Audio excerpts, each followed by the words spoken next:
Bonjour à tous, c'est Sem Nico.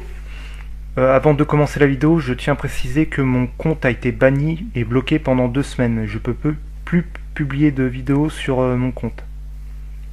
Je pense que j'en ai plus pour longtemps avant que ça finisse comme Kevin Gall, qui me le fasse sauter définitivement. Bon, je vais parler du baptême d'eau. J'ai encore des gens qui m'appellent, qui n'ont pas compris. Le baptême d'eau, le seul baptême d'eau qui est valide, c'est le baptême d'eau par immersion totale. Et vous devez être baptisé par quelqu'un qui appartient vraiment à l'Église de Christ. Parce qu'il y a des gens qui font ces baptêmes, ils appartiennent pas à l'Église, quoi. Tous les baptêmes en dehors de ceux-ci ne sont pas valides.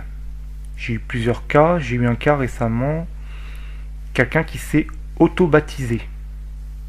Je crois que ce n'est pas biblique de se baptiser tout seul.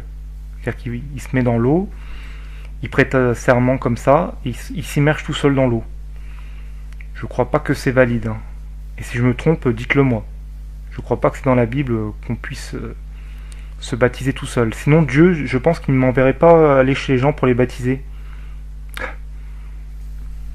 Et il faut baptiser les gens au nom du Père, du Fils et du Saint-Esprit.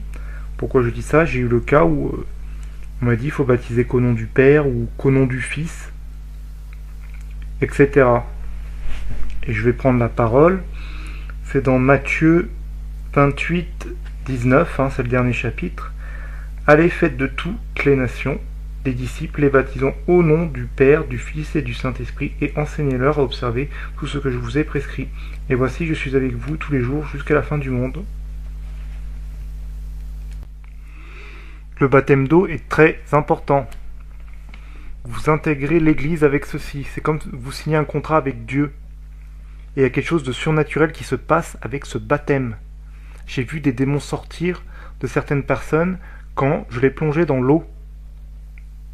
Il y a des démons, ils ne peuvent pas rester dans la personne avec ce baptême. Il y a des démons, ils sortent. Et c'est écrit dans la parole aussi. Ça, c'est dans Marc 16, verset 16. Celui qui croira et qui sera baptisé sera sauvé, mais celui qui ne croira pas sera condamné. Ça veut dire que le baptême est vital pour être sauvé. Il faut passer par là, quoi. Avec ce baptême, j'ai vu des douleurs qui partent aussi. J'ai vu des ventres qui avaient dégonflé. Des gens avaient des problèmes de ventre, ils avaient le ventre gonflé. Et ça a dégonflé. J'ai vu beaucoup de choses surnaturelles avec ce baptême. Parce que les gens, il y a le Saint-Esprit qui rentre au moment de ce baptême. Et avec ce baptême, vous décidez de devenir un canal pour Dieu. Tandis qu'avant, quand vous étiez païen, vous étiez un canal pour les démons. On est des instruments spirituels. Soit on est connecté avec les démons, soit on est connecté avec Dieu. Il peut y avoir certaines personnes qui sont ni connectées avec les démons, ni connectées avec Dieu. Mais bon, généralement, les démons prennent la place. Bon, et puis maintenant on va parler du fameux baptême catholique, qui n'est pas valide. Tous ceux qui ont le baptême catholique, je vous invite à le refaire. Vous n'appartenez pas à l'Église de Christ. L'Église catholique est dirigée par Lucifer. Et pour entrer dans l'Église de Christ, il faut être consentant.